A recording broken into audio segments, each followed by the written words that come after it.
Greetings, theorist, and welcome to your first day here at Game Theory. Join our community, whose diligence and care for others will help shape a brighter future. Just you see.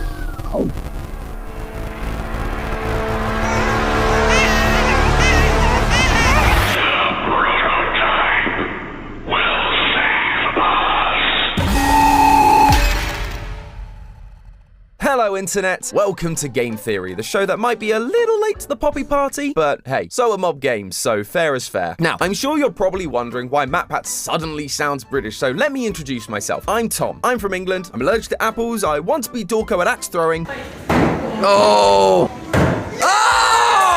And this is my very first episode as the host of Game Theory. That being said, this is far from the first Game Theory I've ever worked on. I hadn't actually done the math until writing this episode, but it turns out I've written around 140 theories over the last 3 years working here, which is wild. And I've covered so many different topics too. ARGs like Welcome Home, science and math episodes like Tom Nook is a Crook and Markiplier's Perfect Pokemon, which was fun, if not a little weird. And of course, I've written my fair share of indie horror lore for franchises like FNAF, Cooking Companions, and the topic for today's episode, Poppy Playtime. In fact, I've been working on Poppy Theory since the very first video back in 2021. Yeah, much like Matt has been around since the very beginning of FNAF, I have been around since the very beginning of Poppy. I was there analyzing every game, every spin-off, every trailer, trying my best to solve what the heck was going on in this abandoned factory. Now, over 2.5 years later, we finally gotten to dive into Chapter 3 Deep Sleep, and oh boy, this was a massive step up. The different enemy encounters, a much longer playtime, and the scare factor was turned up to 11. Oh my god, why? How? Weirdly, not the scariest teacher I've ever had. High school theater was rough. But that moment's a little way into the story, so let's start from the beginning. We are dropped down a trash chute by the big bad of this chapter, Catnap. After escaping being crushed, we find our way down to a giant underground orb that contains the mysterious and horrifying location that's been teased since the end of Chapter 2, the Playcare. As we descend, we are introduced to a new character, Ollie, a young boy that speaks to us over a telephone and is working alongside Poppy and Kissy to take down the prototype. I know you're probably mad at Poppy for not letting you escape, but she needs you. We need you. You are our mission. Together, we can save a lot of people. And by the way, my name is Ollie. Nice to meet you. Together, we solve some puzzles, have a few hallucinations, and encounter the terrifying Miss Delight and her good friend Barb.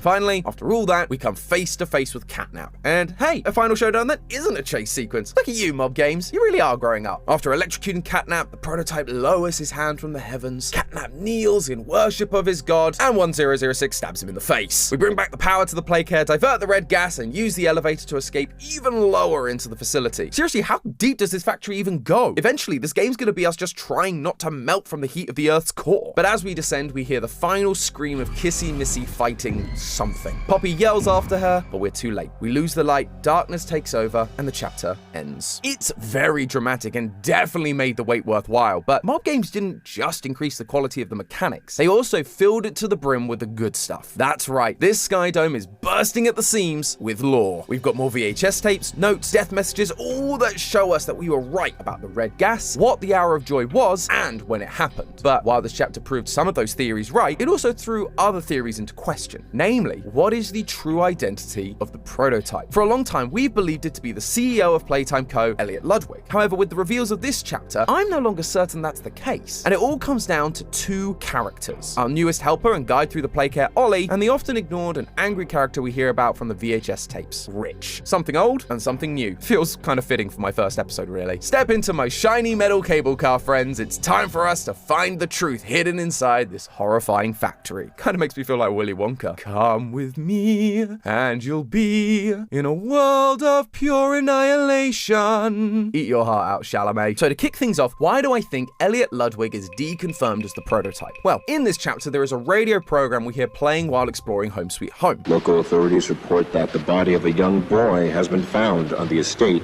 of the late Elliot Ludwig. Organs, as well as key bones from the skeletal structure, were reported missing from the body. The child's body was found at his home missing bones and organs. The pieces that we know are being used to create these bigger bodies, thanks to some paperwork discovered during the Chapter 3 ARG. This flies in the face of our initial theories that Elliot wasn't aware the experiments were being done. Now, it does say that this was the home of the late Elliot Ludwig, meaning that he's dead when the body was discovered, but that doesn't mean that he was dead when the body was placed there. And given how explicit this is, it feels like the devs are trying very clearly to show us that he knew what was going on. In our recent timeline episode, our proposed solution was that he was aware, but lost his memory during the conversion process, like we see happen to Thomas Clark during the Restoration VHS tape. That's why he turns on the staff despite being involved in the experiments himself. However, I'll be the first to admit that this is pretty speculative. We've not heard from Elliot Ludwig himself outside of the announcement for PlayCare. We've assumed that he would become angry because we feel like he wanted to help the kids rather than hurt them thanks to the adoption posts around the factory, but it's a pretty loose connection. I also found this post from Reddit user Infinite Universe on the Game Theory subreddit that showed a drawing from Elliot Ludwig's office during Chapter 2. This drawing is addressed to Elliot, but notice what's at the top of the picture. Mummy Longleg's arm, meaning Mummy, experiment 1222, had to be in existence while Elliot Ludwig was still alive, so he cannot be experiment 1006. It's basic math. So this isn't exactly new evidence for Chapter 3, but it is great evidence nonetheless, and it was certainly new to me. Good job on finding that one, guys. So if it's not Elliot Ludwig, then who is the prototype? For that answer, we need to take a look at our something old, Rich. If you have no idea who I'm talking about, I don't really blame you. To be honest, I kept forgetting who he was between chapters. Despite appearing in every installment, he doesn't seem to have any connection to the story whatsoever. He was working in the storage rooms in Chapter 1, he got demoted in Chapter 2 to the, quote, Island of Misfit Toys, which, you know, nice Rudolph reference there. But third time's the charm, I guess, because now in Chapter 3, he's back with another VHS in one of the caves we explore outside the PlayCare. When I heard his name, I realized he had to be important to all this. And thanks to this new VHS, I think we know why. Have a listen and see if anything jumps out to you. I take it you're not a fan of these plays, are you?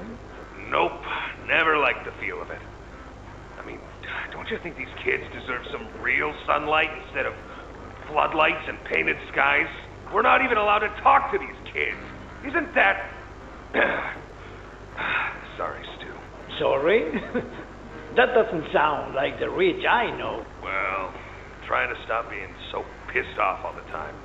My wife says I'm a lovely man, but I gotta control my temper. Did you catch it? Rich actually cares for these kids. In his very first tape, he mentions how he feels the orphanage is a good idea, but he also points out it's very on brand for the company, so it makes him seem distant. But in this tape though, he outright says how he feels about this place and how it treats the orphans. Underneath his aggressive exterior, he cares for them, and that attitude seems to be working in his favor. You know, Richie, with my retirement coming up, they've been pushing hard for me to choose my replacement.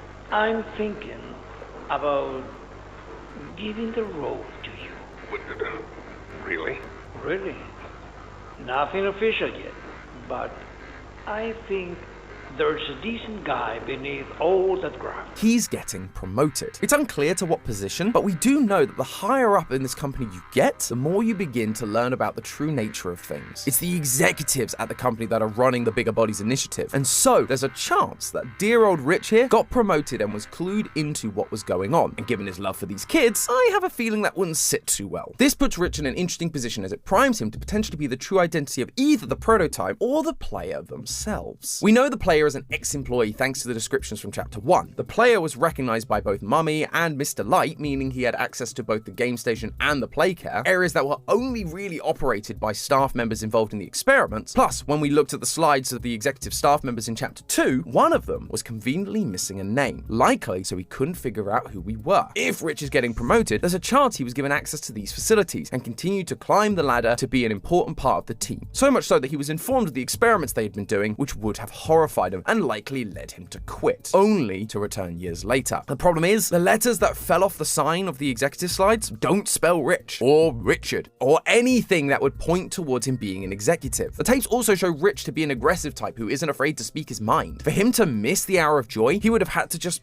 run away, which doesn't feel in character for him. I also don't think Playtime Co. would be particularly happy with someone who knew what was going on and had a tendency to make a fuss about it just leaving their position. I mean, just look at Paul Rowan Stoll, fed to Boxy Boo for discovering the truth and planning to release it to the public. Which is why I think it is far more likely that Rich is the one that goes on to become the prototype. The VHS shows that while Rich is trying to keep it under control, he has a temper on him, which matches nicely with the prototype's